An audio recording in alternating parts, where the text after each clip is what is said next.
নমস্কার, তোমার আমার আড্ডায় তোমাকে স্বাগত। এই চ্যানেলে সাধারণত তোমাদেরকে সবসময় কিছু প্যারেন্টিং টিপস শেয়ার করে থাকি, কিন্তু আজকে আমি বলবো আমার এই প্যারেন্টিং লাইফের একটা বিশেষ অভিজ্ঞতার কথা, যেটা জানলে হয়তো তোমাদের উপকার হতে পারে। আমরা যারা মা হই, বিশেষ করে যারা প্রথম মা হয়, তারা কিন্তু নিজেদের অজান্তেই বেবির টেক কেয়ার করতে গিয়ে কিছু ভুল করে ফেলি, আর যার জন্য সাফারার হয় সেই বেবিটা। আমার ক্ষেত্রে এরকম কিছু একটা ভুল হয়েছিল, যেটা আমি প্রথমে বুঝতেই পারিনি, আর এই কারণে কিন্তু আমার মেয়েকে হসপিটালে অব্দি অ্যাডমিট হতে হয়েছিল, এবং সেটা শুনে একটা ক্রিটিক্যাল কন্ডিশনে। ওর জ্বরটা নামছিল না, ওর ইউরিন ইনফেকশন হয়ে গেছিলো। তো যাই হোক, সেই ঘটনায় আসি। দেখো, আমি যখন মা হই তখন সেই সালটা ছিল 2013। আজ থেকে 10 বছর আগের কথা বলছি।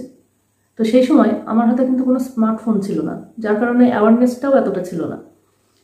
আর প্রথম মা তো যেটা হয় আর কি।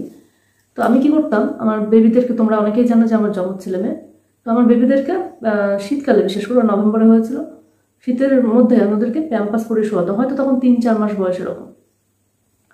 তো প্যাম্পাস পরে শোয়াতাম রাতের বেলাটা, যেহেতু দুটো বেবি খুব টেক কেয়ার করতে অসুবিধা হতো।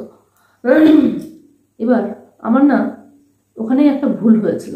আমি কি করতাম, রাত্রে প্যাম্পাসটা পরিয়ে শোয়াতাম, আর সকালবেলায় উঠে ওটাকে চেঞ্জ করতাম। মানে রাতে তো ধরো জাগতেই হতো দুটোকে নিয়ে, সেটা না, মানে চেঞ্জটা করতাম। যেহেতু প্যাম্পাস, আমার ধারণা ছিল যেহেতু প্যাম্পাস, ওটা তো এমনিতে একটা টাইম দেওয়ার থাকে, কয়েক ঘন্টা যেটা লেখা থাকে। তো ওই জন্য নিশ্চিন্ত মনে সেই কয়েক ঘন্টা পার না হতো ওটা চেঞ্জ করতাম না, বা ধরে দেখতাম যে হয়তো সেরকম ওয়েটই হয়নি প্যাম্পাসটা, তো একবারে সকালে ওদেরকে চেঞ্জ করে দিতাম। এখানে আমি ভুলটা করেছিলাম, যেটা আমি একদম বুঝতে পারিনি। এবার হলো কি, কিছুদিন পরে হঠাৎ করে মেয়ের জ্বর হলো, ভীষণ জ্বর। সে 102-3 উঠে যাচ্ছে, ওইটুকু বাচ্চা, জ্বর নামছেই না। কেমন টেনশন হয় বলো। আর প্রথম মা যেহেতু অভিজ্ঞতাও নেই, বেশি টেনশন হচ্ছে। তো জ্বর তো পড়লোই না। তো এই করতে করতে আমাদের লোকাল ডাক্তার দেখে হলো না, আমরা কলকাতায় নিয়ে গেলাম। নিয়ে যাওয়ার পরে ওখানে বিভিন্ন অ্যাডমিট নিয়ে নিল সাথে সাথে। ওখানেই অ্যাকচুয়ালি জন্মের পরে ও ছিল, ভর্তি ছিল, কিছু সমস্যা হয়েছিল ওদের দুজনেরই, প্রিম্যাচিওর বেবি ছিল ওরা। তো ওই জন্য আসলে অ্যাকচুয়ালি যখন ওদের জন্মটা হয়, আমাদের 3জনেরই কারোরই বাঁচার আশা ছিল না, একমাত্র ওদের বাবা মানে আমার বরের তৎপরতা এবং ভগবানের অসীম আশীর্বাদে আমরা 3জন বেঁচে ফিরেছি। তো যে কথা বলছিলাম, তো ওখানে যাওয়ার পর ওরা অ্যাডমিট করে নেয়, ওর বিভিন্ন টেস্ট হয়। টেস্ট হওয়ার পরে দেখা যায় যে ইউরিন ইনফেকশন। এবার আমরা তো কিছুতেই বুঝে পাচ্ছি না যে কী করে ইউরিন ইনফেকশন হলো। ভালোই যত্নে রাখি, পরিষ্কার করে দিই সমস্ত জায়গা ওর। তো মেয়ের দিকে অ্যাডমিট থাকলো, তো আমি ডাক্তার কাছে একটু আলোচনায় গেলাম যে কেন এটা কিভাবে হলো।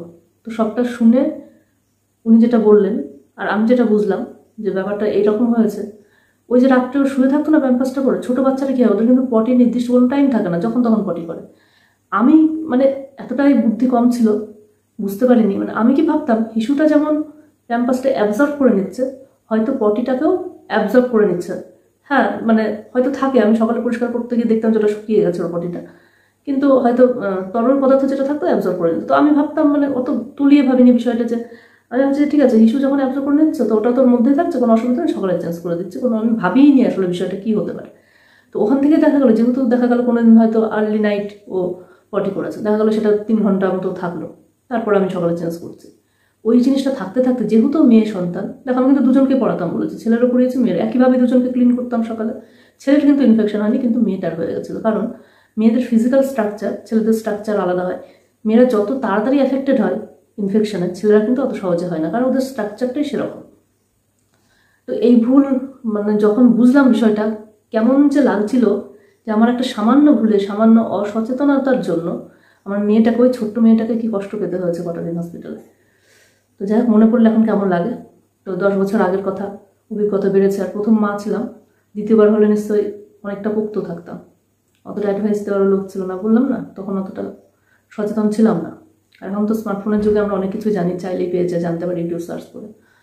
তো এই হচ্ছে বিষয়। তো তোমরা যারা একদম নতুন মা, জানি না সবার চিন্তাধারা তো সমান নয়, এখন মানুষ অনেক বেশি অ্যাডভান্স, তবুও যদি কারোর এরকম ভুল করে থাকো, যে বাচ্চাকে পড়িয়েছো, নিশ্চিন্তে রয়েছে সারা রাত, এরকমটা করো না, একদমই করো না। মাঝে মাঝে যেমন ক্যাথা বা ন্যাকড়া দিয়ে রাখলে মাঝে মাঝে তুমি চেক করো যে কিছু করলো কিনা, মাঝে মাঝে কিন্তু একটু চেক করতে হবে যে ও পটিটা করলো কিনা। করলে সাত তখন না, ওটাকে চেঞ্জ করে পরিষ্কার করে দেবে, ঠিক আছে? তা আজকে হঠাৎ কেন জানি মনে হলো যে একটু তোমাদের সাথে শেয়ার করি।